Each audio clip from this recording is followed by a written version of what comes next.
Kateri Ewing. Back to you. Thank you, Simon. So I'm grateful to all of you for being here today. I know many of you, so it's a delight. And I wanted to start with just a very brief presentation about why I'm doing this. And I'm going to go ahead and share my screen. I prepared something to read so I wouldn't ramble and waste our time.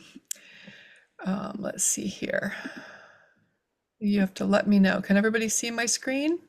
Hmm. Okay. All right.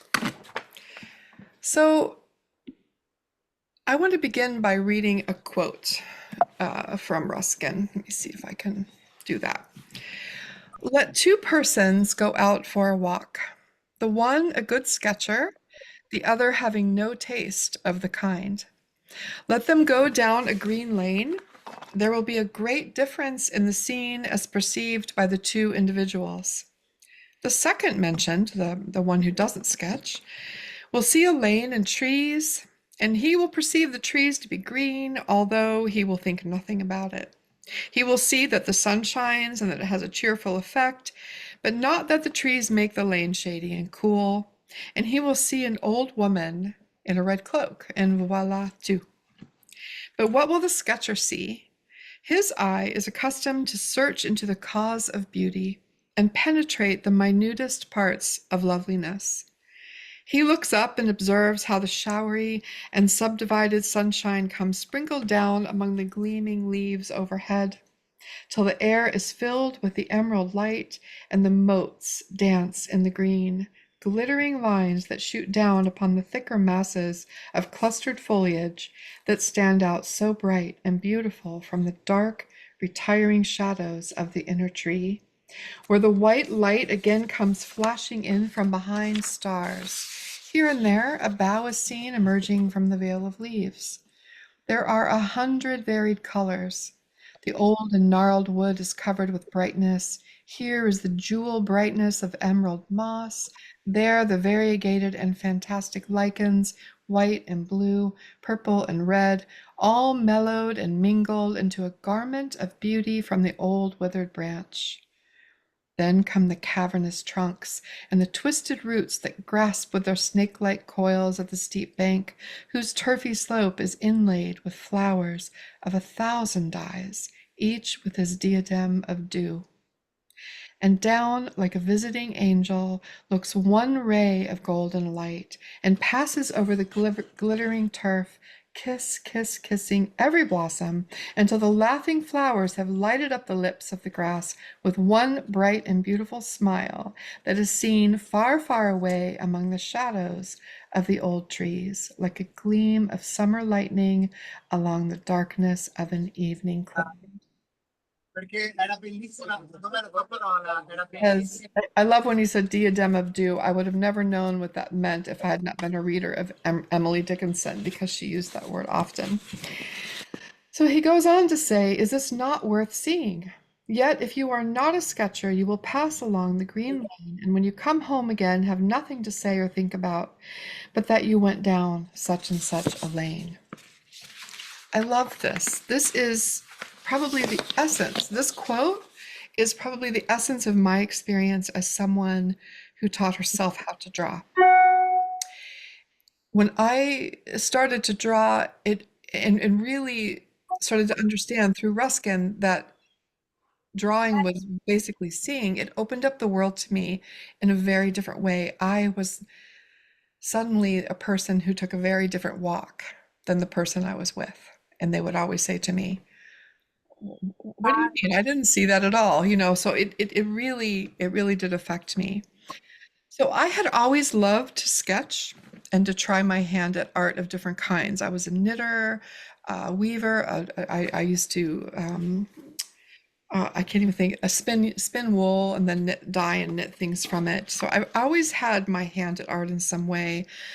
But with drawing, none of my efforts ever revealed what was truly in my head or my heart. So I would try and try and try, and it would never quite get there. So I would have this vision of what I wanted to create, but I never seemed to have the skills or patience to see them through. I would become frustrated and I'd simply give up. And this happened over and over and over again throughout the years. But something was very different in the spring of 2013 when I discovered The Elements of Drawing by John Ruskin. I began to read and work through many of the exercises he prescribed. Over the next several months, because I was learning so much, I would wake up 2 hours before I had to get ready for work. And at the end of my day, I went to the bed far too late so I could spend time with Ruskin's words and practice my blossoming skills. This is a sample of some of the early lessons. In fact, this one up top on the left-hand side was one of the lessons we did with Arjun a few months ago. This was my original practice book. So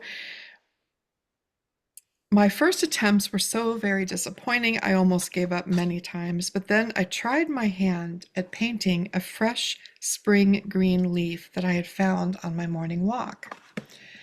So you can see that leaf here. It's on the left-hand side. This is in April of 2013. I still have the sketchbook. And the thing is I looked at the leaf and I didn't know what to do, so I copied a leaf that another artist had painted that was similar, right? So the artist made all the decisions for me, and I just copied what that artist did. So I didn't trust myself to paint the leaf, so I copied someone else's watercolor of a similar leaf. The first leaf is a bit sloppy and forlorn and kind of generic, right? But the effort taught me that I was working too swiftly, not really taking to heart at all what Ruskin had been teaching me.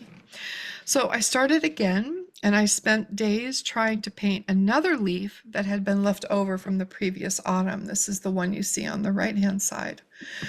And I found it on my patio table, kind of affixed to it from rain or something. And I peeled it off and I brought it inside, and I tried very hard to paint this leaf. It was dull and brown. It wasn't something that most people would find beautiful or worthy of drawing, but something about it caught my eye and made my heart ache for its passing beauty.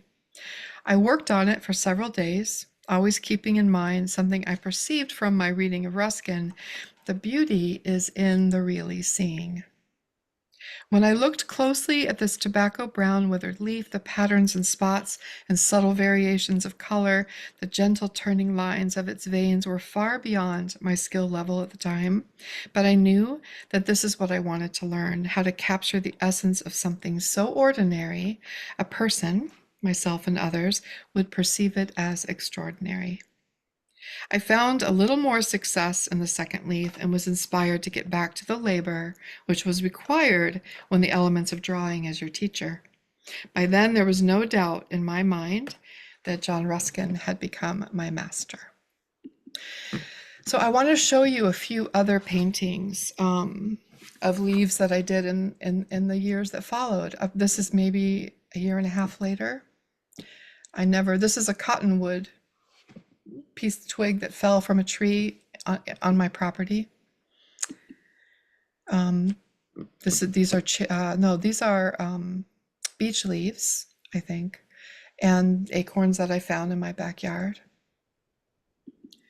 And this is probably my favorite of all. This was just, I don't even know what kind of leaf it is, to be honest with you. I was at a creek walk and I found it. It was just so beautiful, that lying there on the path.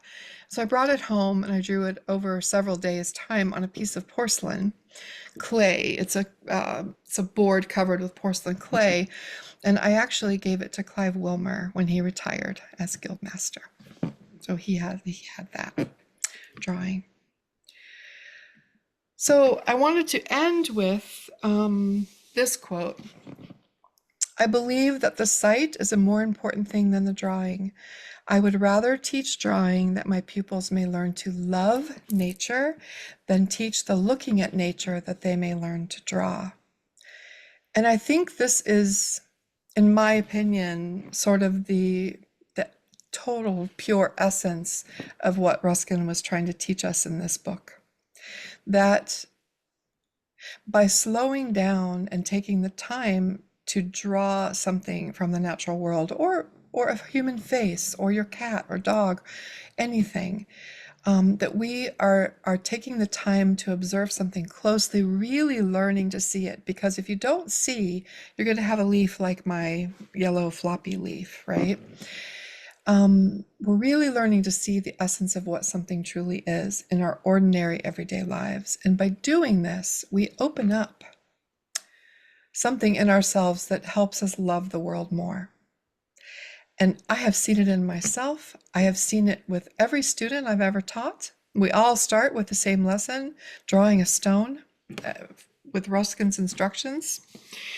I think that his point is that drawing compels a person to observe nature more intently.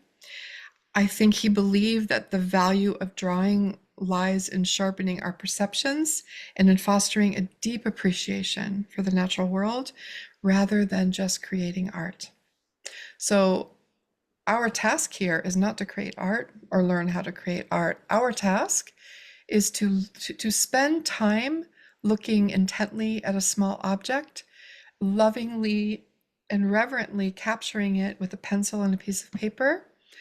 And sometimes we end up with a lovely drawing, but mostly we end up with having seen the world in a more realistic and truthful way. I think that it is an epidemic in my culture, anyways, that people do not see reality very often. I think it's been a harmful thing for all of us. Our attention spans are so short now. And this is one way to deepen our attention spans and to see the world with realistic eyes. You will learn as you draw that our brains deceive us all the time. Our brains think they know something and they tell us what to do, but unless we're really using our eyes and looking, we will make silly mistakes. The biggest one I can tell you is something that I've done in many presentations that I've done over the years, is I have people draw their morning coffee cup sitting on a table, and 9 times out of 10, sometimes 10 times out of 10, they draw the bottom of the cup as a straight line because their brains know the cup is flat and the table is flat, so they draw a straight line. When in fact, if you look down at any cup near you, the bottom line is curved, and quite a bit. So our eyes tell us the truth. Our brains sometimes deceive us, funny enough. Okay, so I will stop sharing my screen. And the other thing about this series is that we're not only going to be drawing, we're going to be looking at different ways that we can creatively engage ourselves in learning how to see the world more clearly. So it's not just drawing that we can do. We can even taking a walk, right, could be a way to train ourselves to see the world more clearly. So drawing is just what I do, and that's what I'm going to teach you today. So I'm going to turn my camera off and go sign on at my work table. And we are going to have our small leaf or the reference of a leaf, a pencil, an eraser, and we'll get started. I'll see you in there.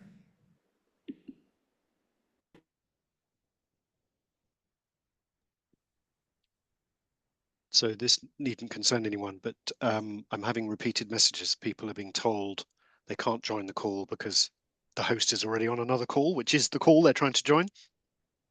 So we've just sent the Zoom link out directly to everyone who'd registered. So we may have some more people joining us over the next few minutes. Including, of course, Kateri coming back in with her other account. So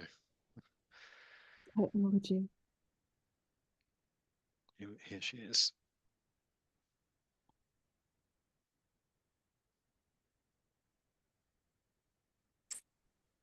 Okay, I need to turn my camera around. There we go. Can everybody hear me? Yes. Okay. Can you see this the right direction? Sometimes Zoom does strange things. Is it turned sideways? Does it present the right way? Yes. Okay. All right. So my hand is pointing up. Okay, because I don't see it that way. That's why I'm Oh no, asking. Stonehenge is at the bottom. The title Okay. of the book is at the bottom at the moment. Okay. But you can see these. It looks like it's horizontally laid out for you. No, vertically. No, it's vertical. Okay, now no. Wait, hold on. Does that help? It's even more vertical. What does it Okay. matter? I think it's just an issue with the phone and Zoom. But honestly, it will present the same as far as what we're doing. And Simon, can you spotlight this so people can see it big? Okay. All right. So I'm going to talk about our supplies really briefly. I use pencils. I use a #2 pencil, but I use mechanical pencils because they're really more environmentally friendly. I've had this one for probably 8 years. I use it almost every day. I just refill the leads and the erasers, which I need to do right now. Um, this is just a Japanese mechanical pencil. It's super simple to find, and then you can just buy parts to replace it. So more leads and more erasers. I use all kinds of drawing paper, from just plain cartridge paper to fancy stuff. It doesn't really matter, but you just need to have a sheet of paper. And I suggest a #2 pencil so that I can HB. Now, I wanted to show you when I opened this pad, this drawing came up. This was an exercise I did with my students to draw a croissant with pencil starting at one end and just following what we see until we ended up at the other end. And that's basically what we're going to do today. I call it seeing drawing. It's my own sort of way of teaching people how to see by drawing. So this was a croissant that we did. This was a milkweed pod that we did. So it's a really great technique, and you don't have to just do small things. You could do a bigger thing like a croissant or a whole flower bouquet. It doesn't matter. All right, so here I brought in a few leaves from my yard yesterday, and if you were just beginning, something simpler like a flat leaf is good. If you've done this for a while, you can challenge yourself with a curled leaf with different colors. Small, large, it doesn't matter. I think because just for time's sake, I think I will choose this one. I think it's probably the easiest one for you to see. So the basic premise is you're going to set your object near you on your paper. If it's really small, if it becomes bigger, if you have a bigger subject, you obviously won't be able to do that. That's why I recommend starting smaller. I like to sometimes even hold it in my hand so I can look at it. Remember that our object is not to create something that looks exactly scientifically just like this leaf. It's to spend time observing this leaf and documenting what we see on the paper. All right, so even if I hold it up like this, it doesn't matter. You don't have to have it perfectly positioned on the paper. In fact, the older I get, I have lost vision in my left eye. It's easier for me to hold something closer. All right, so what I want you to do is to be comfortable, to hold your leaf in your hand or put it on your paper, whatever you can see better. All right, and I want you to pick a place to begin. And I'm going to begin right here at the tip of my leaf. And I'm going to go back and forth, marking down what I see. And I want you to, I'm going to put this camera down a little lower so you can see a bit better. Try to do it. I'm sorry, it's a very rainy, dark day, so there's not great light. And if I turn a light on overhead, then you'll get a big shadow. So just watch me for a moment, all right, to see how I just make intuitive marks. I'm not hatching or cross hatching. I'm not trying to be perfect. I'm just letting my pencil mark down what my eye sees. So I'm going to start at the tip. And the tip is dark and it's pointy. Oh, and that lead's gone, so I'm just going to switch to this one. So I'm going to just mark it dark in the kind of shape that I see. And then I'm going to start moving down. And it gets lighter. And so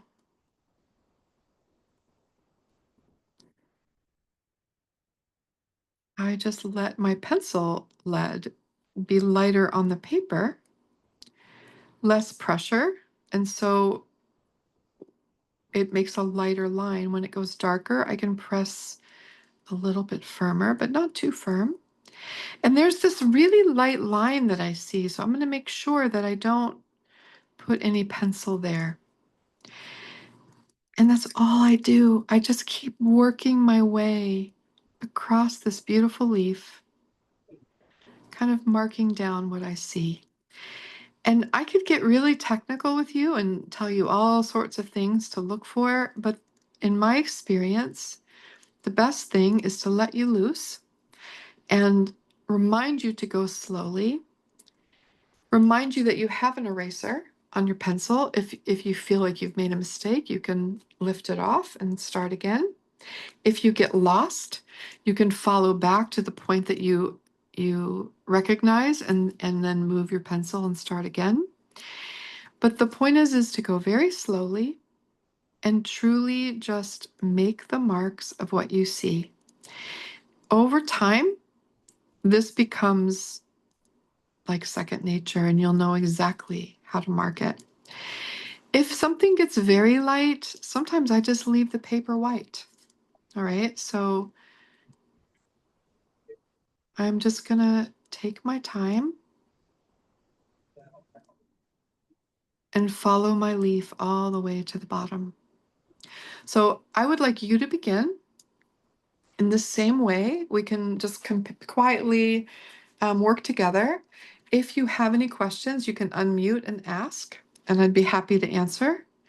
But I just want you to have this quiet time with your leaf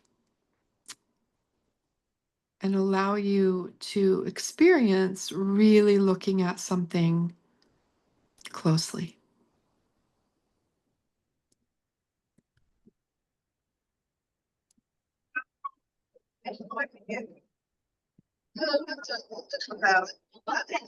Simon, can we mute all? I'm just doing that now. Okay. And then if you have a question, you can unmute and ask.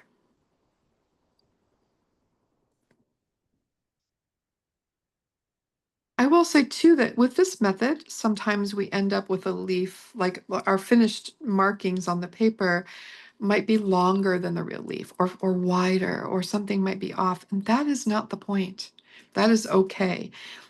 Regardless if it's a perfect replica of what you're drawing or not, it will be filled with presence and beauty and poetry, no matter if it matches your subject exactly or not. The key is in the slowness and the reverence that you hold for your subject, and that you are lovingly and faithfully trying to mark down what you see. We all see things differently. And so you can give two people, even if they were excellent draftsmen, the same subject, the same tools, and it will always be a different drawing. So keep those things in mind.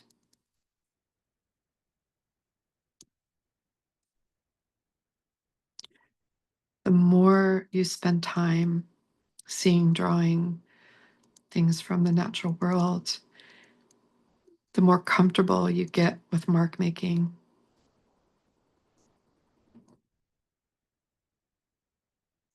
And the more enjoyable it becomes. It's really my very favorite thing that I do.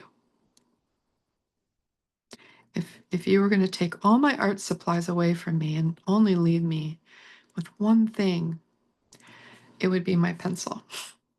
So I could do this for the rest of my days.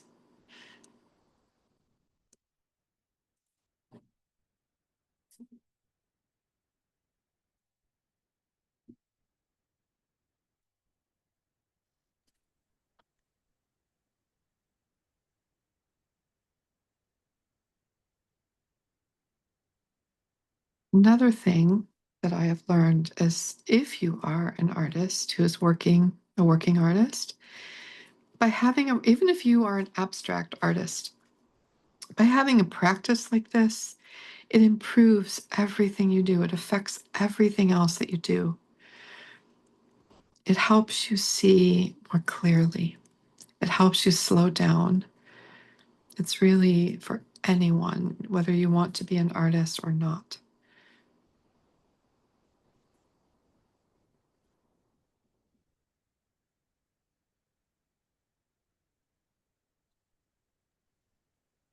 I'm just wondering, how do you think it's best to approach the shadows on the leaf itself when you're drawing it?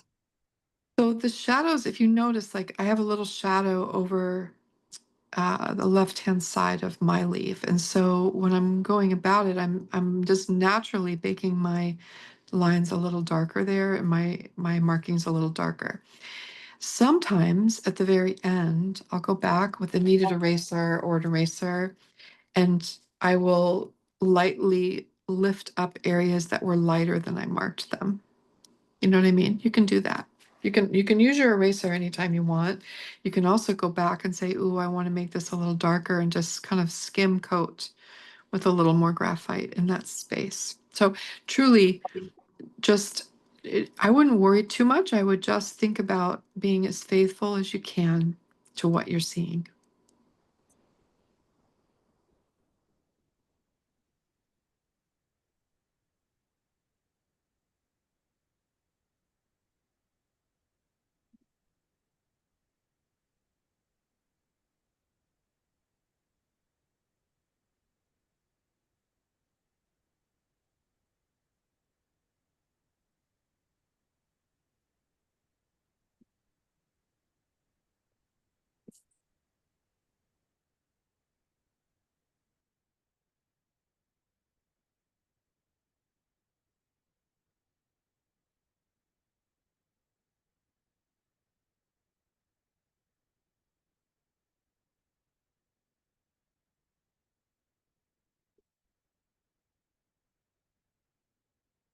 Another thing that happens over time is your touch becomes lighter, and that is also really helpful.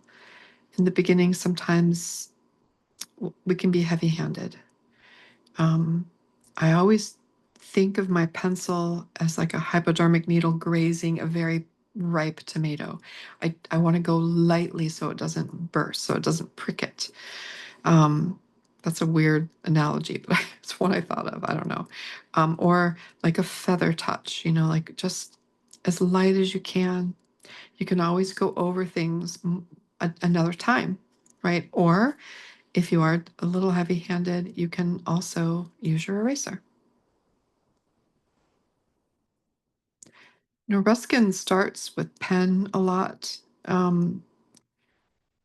There are reasons for that, but I I prefer pencil. A pencil is more responsive to my hand and to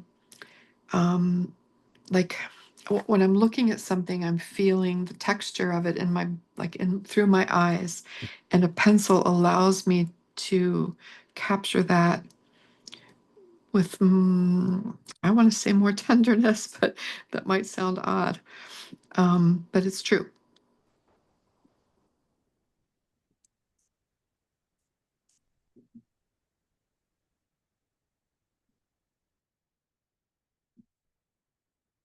And I just kind of go back and forth and down. I just keep moving.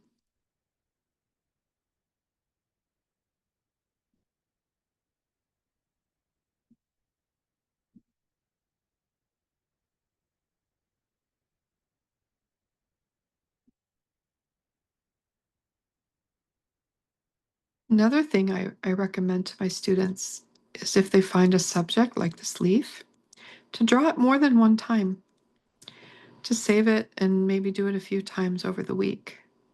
It's amazing how much more you see every time you work with the same subject.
Another thing Ruskin tells us is that when we're drawing, if we're not going to finish something, excuse me, in one sitting, that we should make note of the time of day, where we're sitting, where the light's coming from, because if I left this leaf and I came back to it at 5 p.m. this evening, it would look very different because the light would be different and the shadows would be different. So, and that's fine. You can just pick up and work from there too. But if you want, um, if you want to work on the same thing you were working on before, in a way, you would just try to mimic the same time of day, the same light. He recommends sitting at a window with the light coming in from your side, so you get nice shadows and things like that. But honestly, just sitting down to do it is enough in the beginning.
Another benefit to seeing drawing that I've discovered for myself anyways is that when I'm working with a pencil like this and just closely observing and moving across something and just documenting what I see, time stands still. I can completely lose track of time. And I don't know about you, but for me, that is a really helpful thing, every now and then, to have an activity like this that I can do that um, it's almost like meditation. We are so present to what's in front of us that thoughts, intrusive thoughts, and things like that kind of fall away. And it's very relaxing. We have to let go of expectations and just be present with our subject. And then it becomes a beautiful way to sort of suspend time.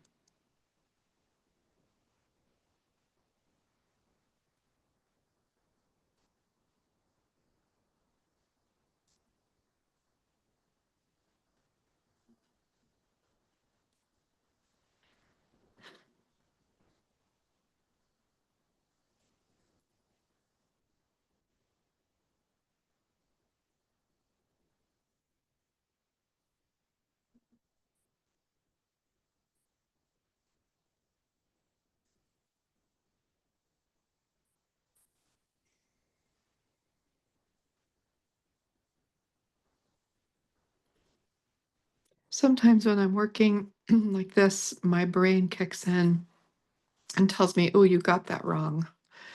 And I say, "Okay." So and then if I can go back and kind of correct myself a little bit, as far as what I'm seeing. If I'm just not seeing well, I might. Otherwise, I just move on and try to pay better attention because we're human and we will get distracted sometimes or get lazy, I would say is a better word for me anyways.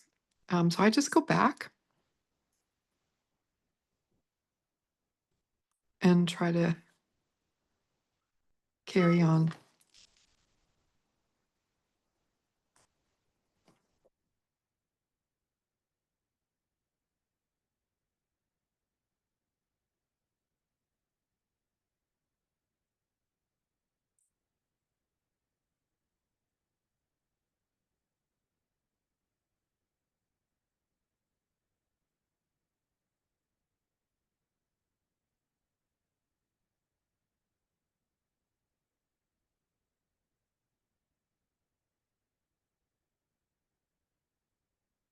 Now I just got lost. And so when that happens, I try to go back to something that I recognize. And then sometimes that will show me things that I missed. And then I can just start again from that point.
fair number of people have joined in the last couple of minutes. So I don't know, Kateri, if there's anything you want to say to people who've just joined. Sure. So there is a recording, and you can, when the recording is sent out, you can go back and listen to the beginning. But right now we're doing a seeing drawing exercise by looking at our leaf and starting at one point with our pencils and paper, and then just lovingly and very slowly moving across and down, side to side, and marking down what we notice. The point is not to get a beautiful exact replica, but to spend the time looking very observantly and closely and slowly and marking down what we see. The being accurate and stuff that improves over time. In the beginning, it's more about being able to pay attention for that long and to to learn how to make marks on the paper. And that just comes from practice and from showing up to do it. So you can just get started with your leaf. You don't have to finish it today. And I would recommend watching the replay to get more information about the beginning. But right now, just use your pencil and paper and just start marking down what you notice about your leaf. If you get lost, you can find a place that you recognize and start again.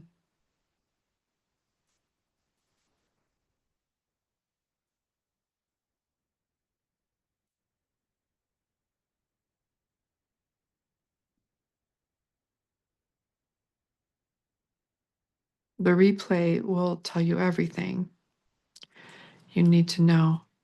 But for now, you can just spend time with your leaf. And I don't know, Simon, how are we doing with time?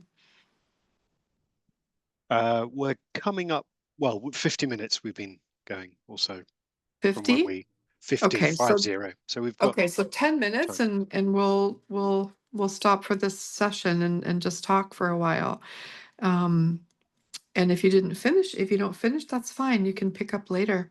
And quite honestly, sometimes I did this the other day. I had a seashell on my desk and I just needed a moment. And so I started drawing the seashell and I couldn't finish it, and that was fine. The point was that I took the time to sit down and really study something closely and draw it for a little while. It doesn't matter that it doesn't become a finished drawing necessarily.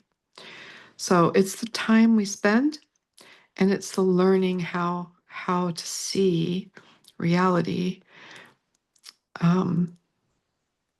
more easily, I guess, more often.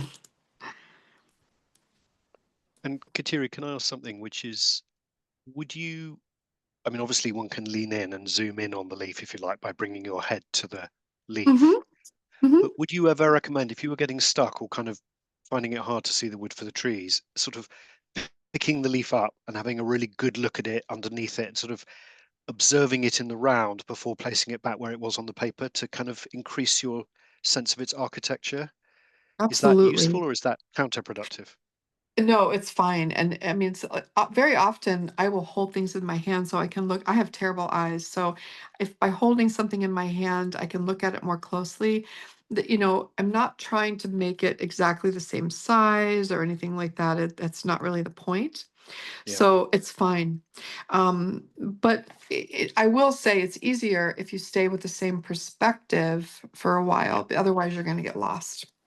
But it's always good to pick it up and look more closely. Yeah. Although, I mean, we don't need a microscope. That's something different, right? That could be a useful exercise. But if we're just spending time with this leaf, we're going to draw what our eyes naturally see. Yeah.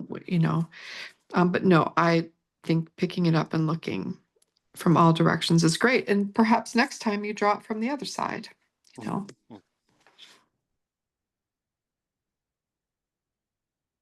I think it's hard often when I teach this to my students, especially to understand that the end goal is not a piece of art. It's not, this is an exercise in seeing. And if we want to be artists and we want to make drawings and paintings as art, this can only help you. But the point of this exercise is to see something and to spend time with an object from the natural world.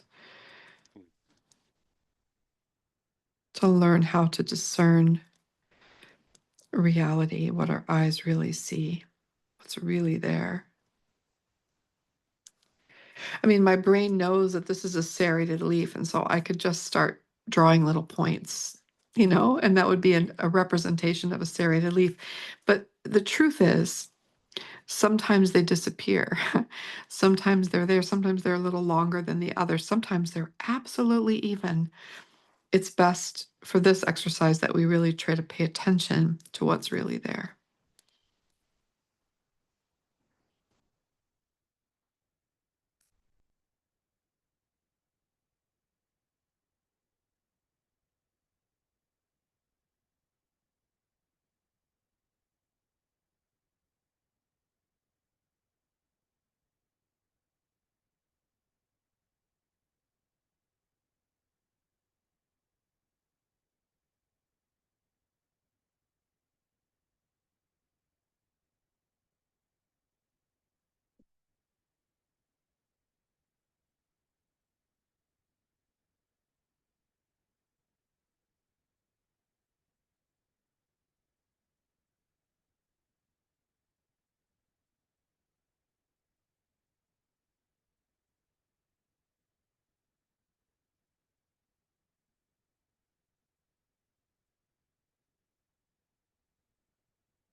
Mhm.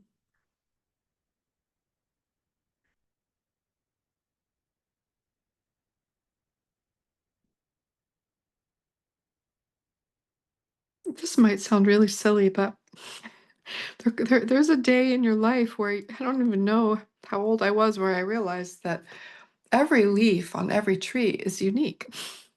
It's a unique individual, and that's kind of a miracle, isn't it? I mean, it's just astounding, really, creation and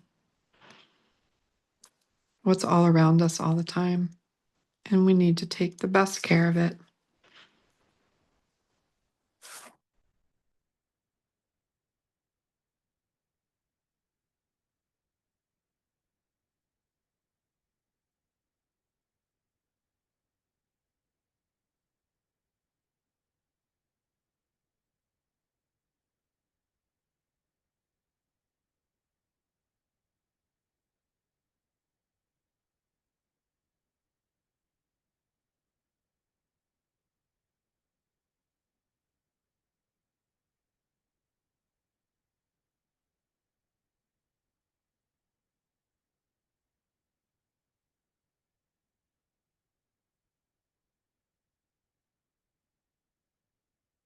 So right now I'm noticing that there's a shadow here. I'm just going back over it and adding a little bit more, which doesn't disrupt what I've drawn already. It just darkens it a little bit. I call it skim coating. It's just like I'm taking my graphite and putting a very thin glaze of graphite on top.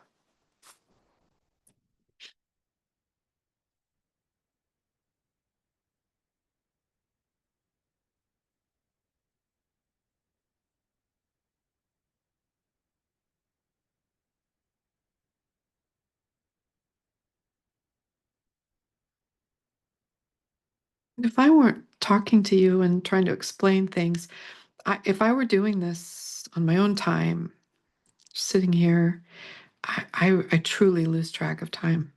I,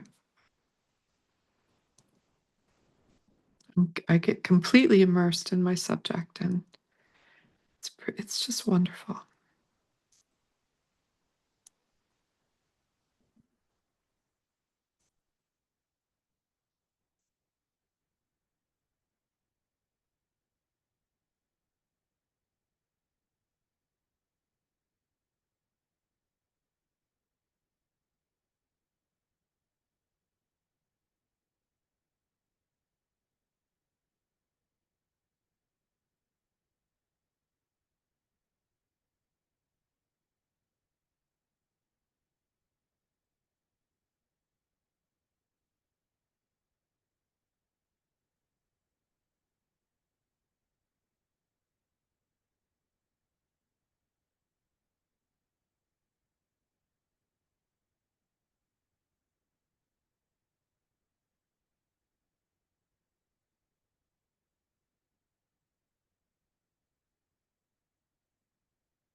How are we doing, Simon? I reckon 2 or 3 minutes before Okay. it'll be an hour since we began drawing, or since Okay. since your presentation began. So we haven't been Okay. drawing for an hour, but yeah. Yeah, I would keep the whole thing to so an hour, so then we can talk Yeah. for a little bit and we don't take too much of anyone's time. And you can carry on. Don't have to stop, but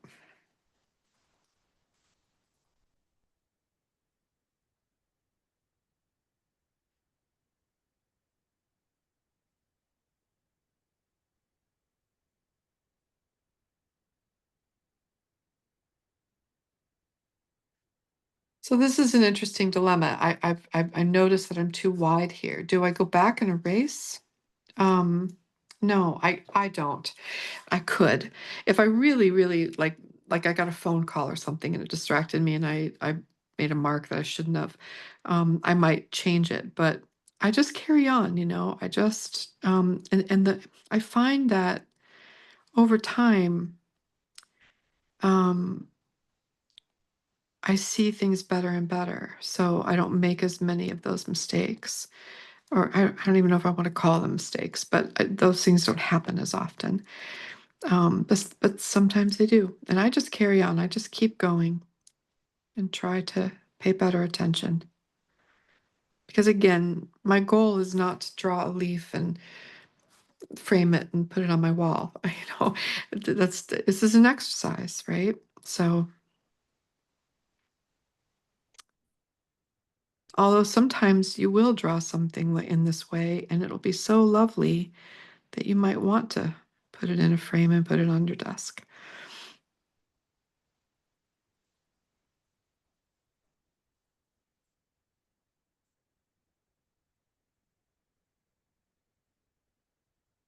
I find that these types of drawings sometimes have more presence and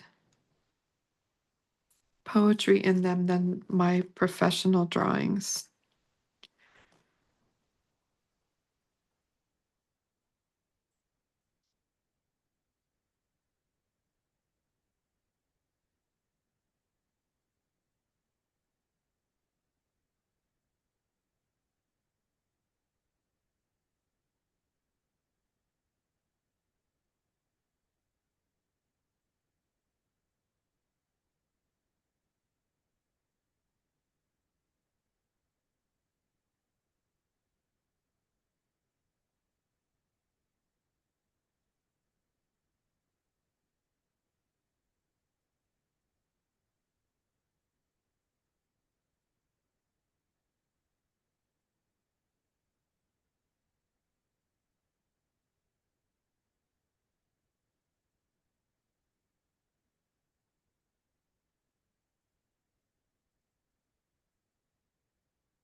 Now, sometimes people ask shadow or no shadow, cast shadow, not internal shadows, yes, always. That's up to you. You know, that shadow mapping and studying shadows is also a great way to observe, right? So you could spend time when you're done drawing the shadow that you see. Sometimes that greatly informs, because like this stem, from my perspective, is foreshortened because it's curved up. So it looks shorter than it really is, you know, and I draw it exactly the way I see it. By putting the shadow down, if I were to add the shadow to it, right, that's going to show that the stem is actually quite a bit longer and that it's actually curved. So you can do that. You can spend time, you know, mapping the shadows if you want to, but it's not really a part of the exercise. That's just up to you if that's something you want to spend time doing. But the internal shadows, I think, are important. The shadows that are actually on your subject. All right, I'm going to go back to my computer, and I will see you over there. I'll just leave this on. Right. Not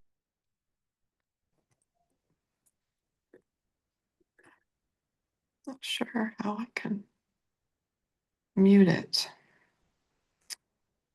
I can mute. I think I can mute you. Okay, go ahead.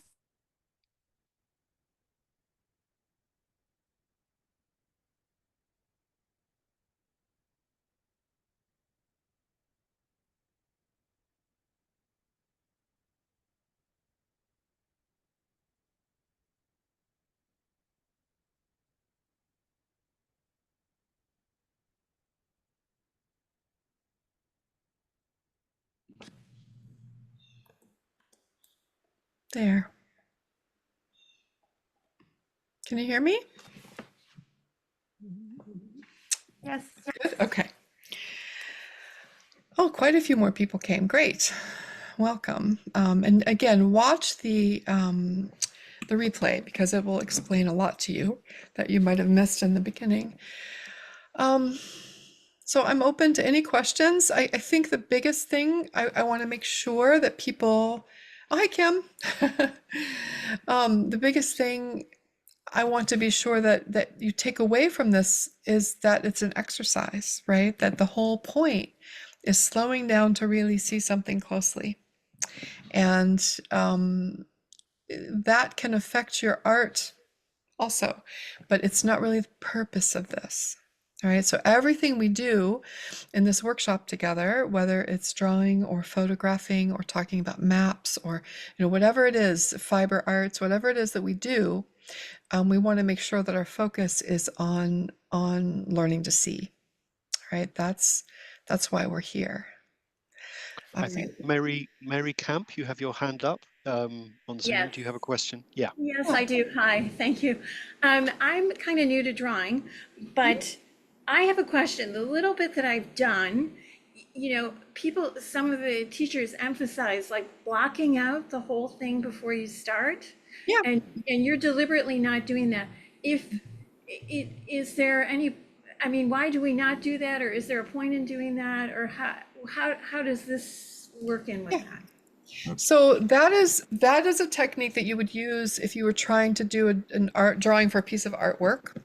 You know, you're drawing to make a drawing, right? This is not that. This is drawing to learn how to see something.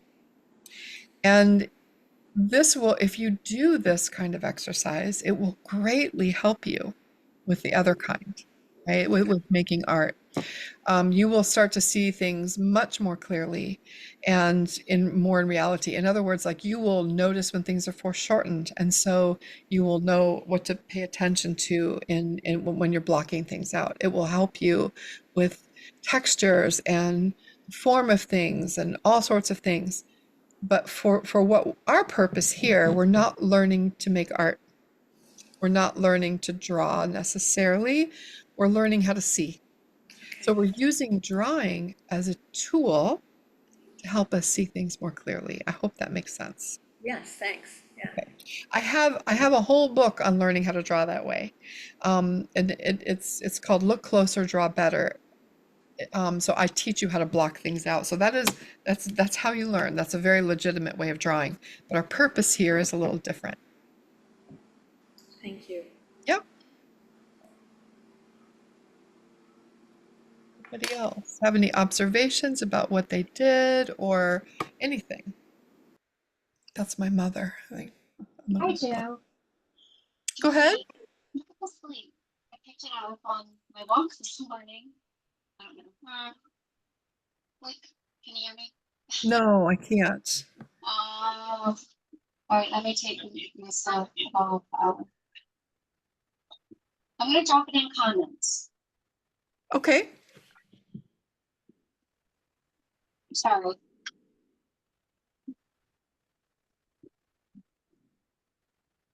Okay. In the meantime, Janet, go ahead. I just want to say I love the eraser. Yeah, me too. That's Yeah. all. Yeah. Hey, it's a tool, you know?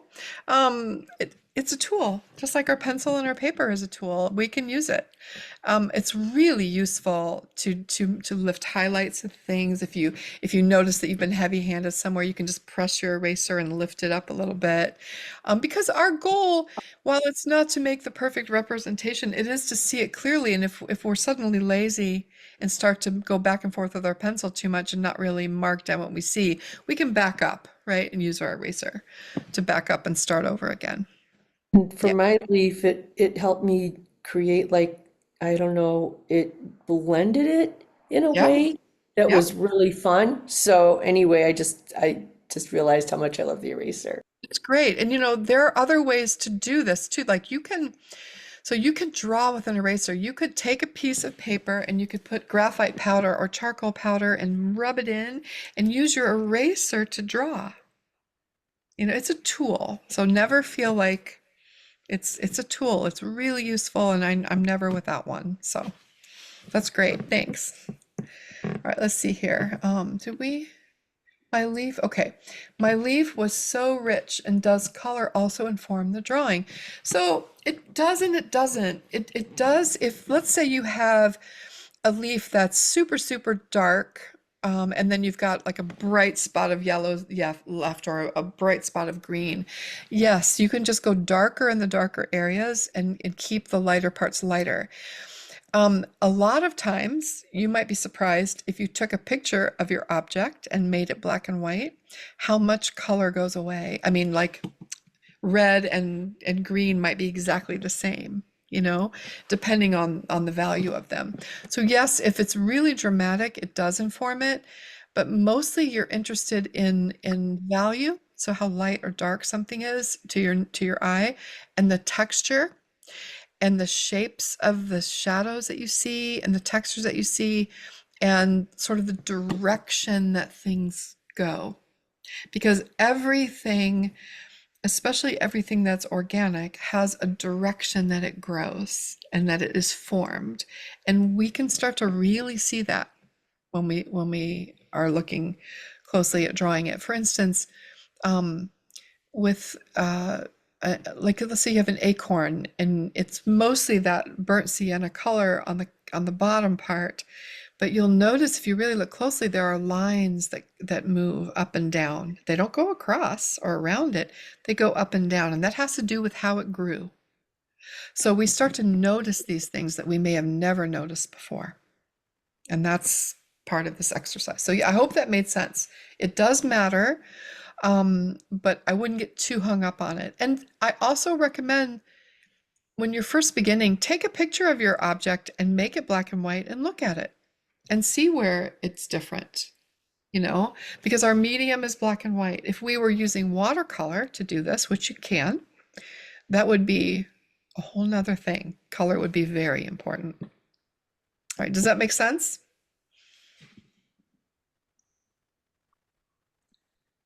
I like the black and white option to actually, yeah, it really does help for sure. Yeah. Anybody else have questions or observations about their experience, or when you were drawing, did you maybe feel like time was kind of, did you get so like in a flow with your subject? Charlotte. Yeah, I was just going to say that I'm new to drawing, and what I found really lovely was the fact that, you're encouraging us to slow down and really are making efforts to slow down, because usually with painting, I'm sort of battling against paint drying fast, so I didn't actually realize how fast I do work. So it's so nice to actually slow yourself down and bring yourself to that pace. Yeah, that's such a good observation. I often say that painting can be very flow-like, depending, but a lot of times you get pulled out of your subject because you have to mix more paint, or it's drying too fast, you got to work more, quickly, especially with watercolor. So you get pulled out of the subject often with painting. With pencil, even with ink, if you're drawing with a pen, that doesn't happen. You're right there. It's very immersive. So that's another reason why you can do this exact same exercise with paint. Try it. But you do get pulled out. So your observation is really true. Very, very true. Yeah.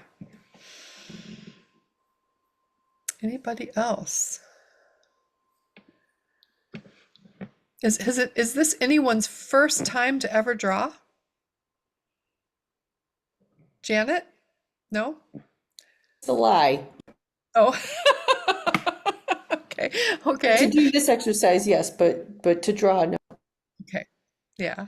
Because I've done workshops with like I did one several years ago with it was a conference for financial leaders. Most of them had never drawn since they were in grade school, right? And they loved this so much. They loved being able to sit down with something and actually leave with something that looked like I think we did stones, and so they left with something that looked like a rock on their paper, and they were amazed by themselves. It was kind of fun. I think this way of marking things down on paper takes all the pressure off. Right? It's an experience with our subject. We're studying it, we're learning how to see it, and we're marking down what we see at that time. It's as simple as that. So next time when we meet, we're gonna do something a little bit different, more diving into something specific that Ruskin talks about. But this time, I really wanted to dive into the essence of what he's saying without actually getting too technical about it. It's going to be just as simple, but we'll get a little bit more specific. Yeah. Anybody else?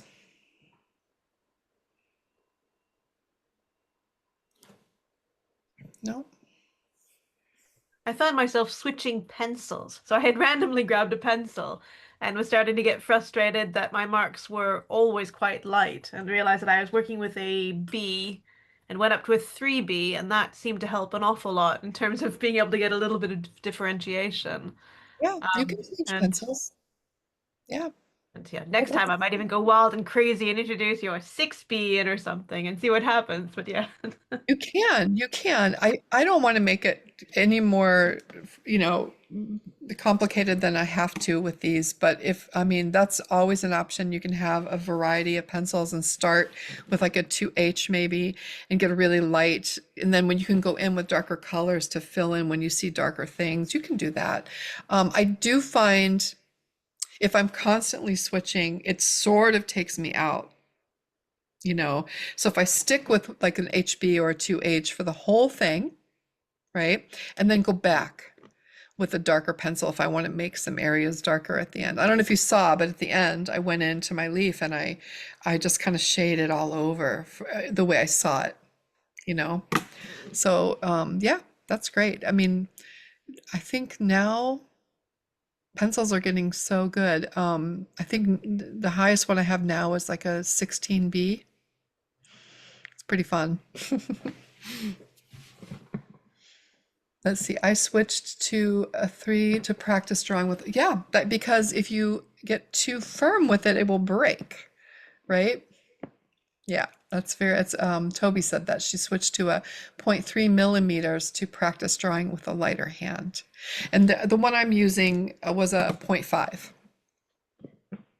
Yeah. Yeah, I like mechanical pencils for this because I don't have to stop and sharpen or anything. But if I'm doing a fine drawing, like to sell or something, I use wooden pencils. And most of the time, I use wooden pencils that I sharpen to a really razor fine point. Because you can get a long lead then, and you can shade in a different way. Carol's asking in the chat, do you use a sandpaper block? To sharpen my pencils, I do, yeah, for wooden pencils. So I sharpen with an X-Acto knife to get a really long exposure of the lead, and then I use a sandpaper block to sharpen it into like a needle point. I do that with my charcoal also. Yeah. Yeah, very, very useful. Yeah. Anybody else? Francis, you have to unmute. Hi, I normally take photographs, and I Yeah. realize I'm probably quite good at knowing which things I should take in colour and which in black and white. And I realized my leaf was a very poor choice in terms of pencil drawings. So that's one of my things that I've learned. Yeah. Whereas Yeah, you could say that, but yeah, but also I think we should be able to do this with anything and just not, and so, and just not get hung up on that part, you know, and just still look at it closely. I'm sure it has just as much texture as a leaf that was all in one color, or notice where the veins are and where it's light and dark, where the internal shadows are. But I totally get what you're saying. But it is a great learning exercise before you begin, just to take a picture with your cell phone and turn it black and white and see, you know, it can make a big difference. Yeah. How do you turn it black and white? There in my phone, I have an iPhone. There's a when you open the picture, there's a choice to edit it, and you can remove all the color, and you can use a filter that makes it black and white too. Yeah. It's just like a setting in your iPhone photo app. There are fancier ones, but that's what I do. I just take the color out. I can't find it. I'm trying to do that, but it's okay. I don't have my phone with me, but I would tell you. Thank But you, if though. anybody, yeah, if Keep you just looking. go, it'll, yeah, Exactly, that's what I'll do. yeah. Okay, I think we're coming pretty much to time. So let's draw things to a conclusion for today.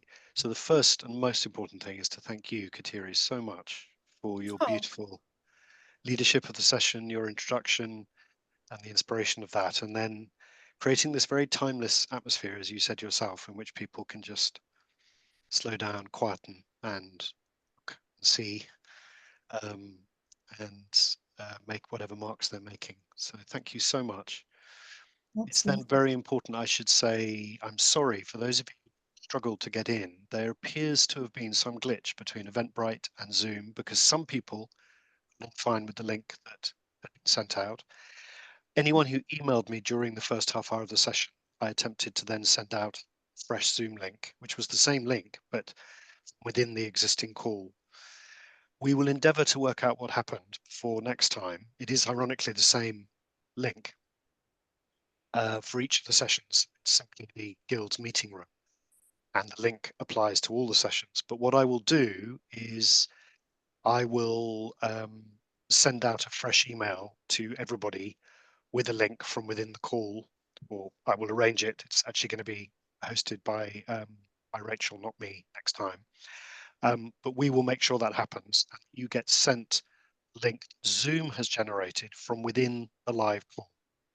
And so I really hope that solves it for anybody if there are continued problems. I'm so sorry, it's frustrating. As soon as we've got the session recording loaded onto YouTube, I will issue a link to everybody.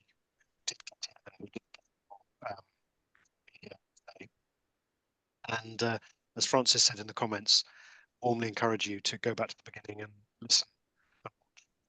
Lovely introduction and start of the session. Next month, we meet on the 4th of October. So again, the first Saturday of the month, same time. Neither British nor American clocks will have changed by the 4th of October. So we had the same 5-hour time difference between the east coast of the US and Britain, not for other parts of the world necessarily. By November, obviously, the clocks changed. Still be 2 p.m. whatever the UK's time is. That's the intention. So And once Simon, again, you broke yeah. up for me for that last little bit. I don't know if Oh others no. could hear it, but you were saying 2 p.m. at British time, regardless Yes. of what's happening with clocks changing. Correct. Right, good. Yeah, I'm so sorry that my own internet seems to be glitching today, which is just has made it a little more stressful here in Derbyshire, England, than it needed to be. But anyway, thank you all, for those of you who did persevere, who did join us. Really hope you enjoyed this opportunity to gather in this Ruskinian way, and look forward to seeing you again, we hope, for the next session and the sessions stretching out through the rest of this year and into the spring of next year. I'm going to stop the recording now. Thank you all. Thank you.